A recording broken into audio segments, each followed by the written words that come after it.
I'm Jared Haynes, and this is Rogue Outdoors. Today I want to talk to you about the Last Chance Archery Easy Press. So if you're not familiar with Last Chance Archery, they make the absolute best presses for bows on the market.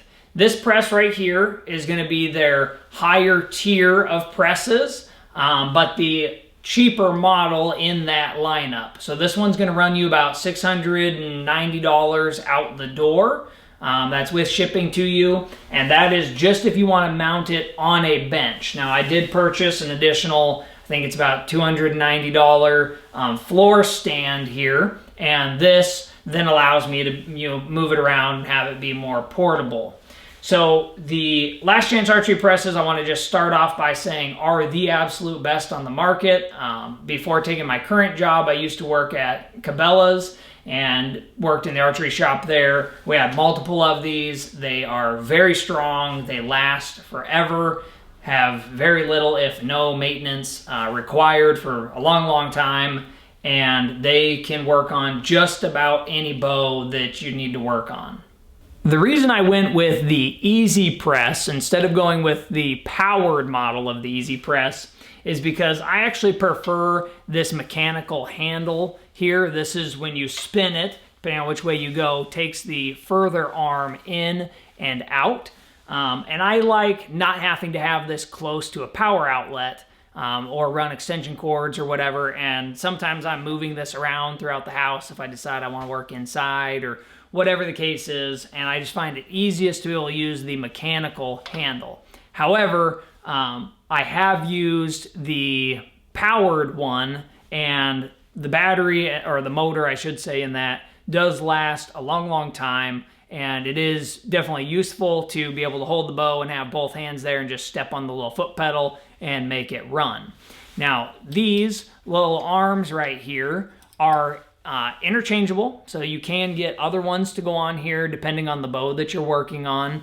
These ones with the little curve work great for any of the new Matthews bows because they have literally like a little metal piece on the end of the limb that the section right here on the top can just stick into, and that grabs on and does your limbs. This can work on Hoyt bows. I have the new 2023 RX-7 Ultra, and I can press that in this bow, or in this press, excuse me. But there are a couple caveats, and I'll show you those here in just a minute. They do also make a separate attachment where you take this off, and it is designed specifically pretty much for Hoyt bows, and it cradles them a little bit differently. Now, that is another, I think, $150 accessory, so you have to really decide if it's worth it to you. If you're a bow shop owner, you definitely are going to want that accessory, and I'll throw it up here on the side of the screen. But if you are not a bow shop owner, you're a private person like me, and I do work on multiple brands of bows, but I'm not constantly teching. I've been able to get by just fine with these. You just have to take a little bit more care in setting it up.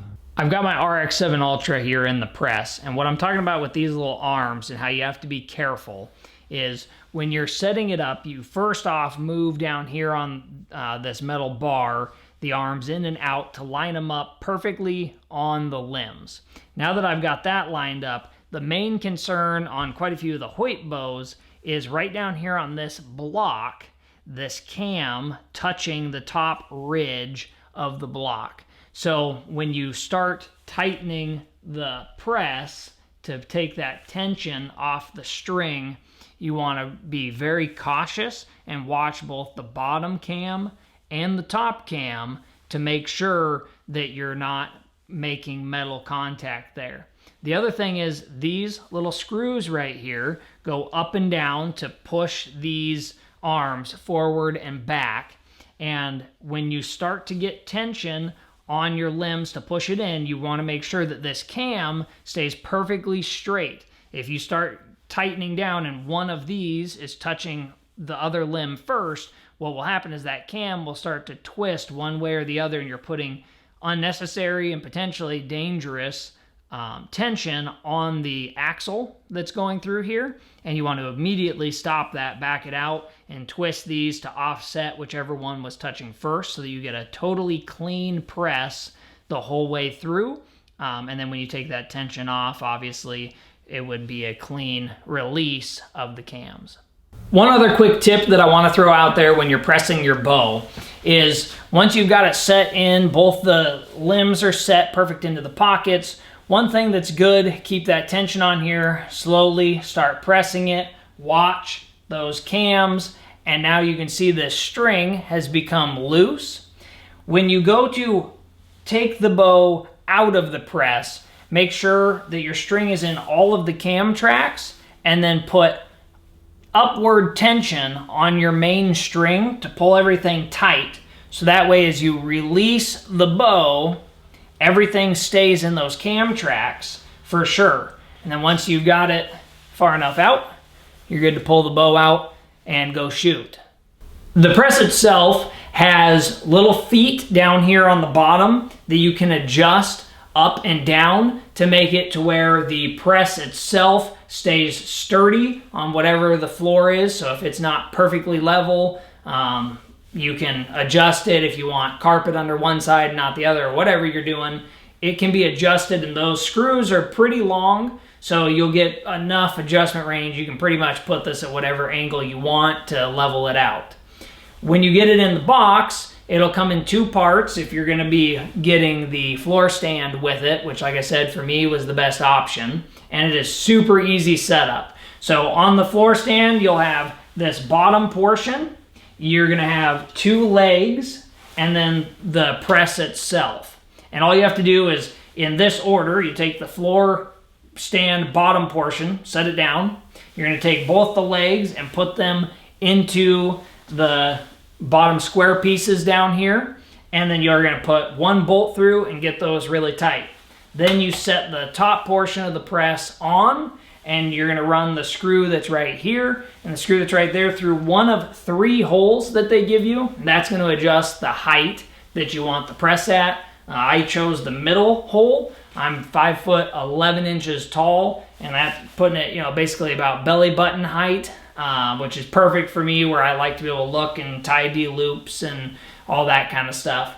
And then you just tighten up that screw, and it's on here, rock solid, not going to go anywhere. If I ever want to take this off and mount it to a desk or purchase like their wall mount that they have, I can do that, and it's only 2 screws to take it off. And the press stores, or the stand, stores pretty small, so I can get it out of the way.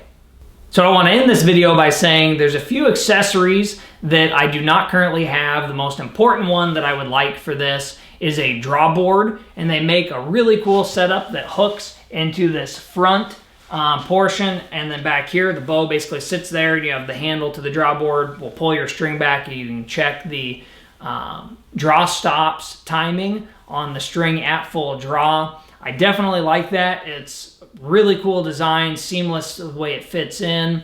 They have a few other accessories for the presses if you want to add, lights or different things to hold strings and cables. I'll throw all these up on the side as I'm talking about it.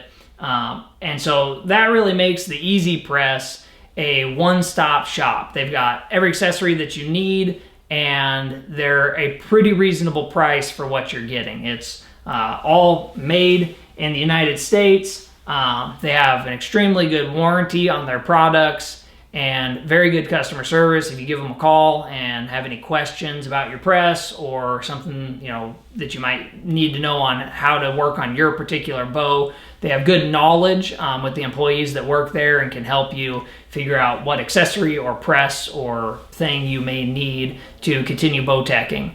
So I hope you liked this video. If you did, please like and subscribe to the channel for more content like this coming out soon. And like I said, if you're looking for a press, there is no better press than the Easy Press from Last Chance Archery. Go ahead and check them out at their website, and I'll see you in the next one.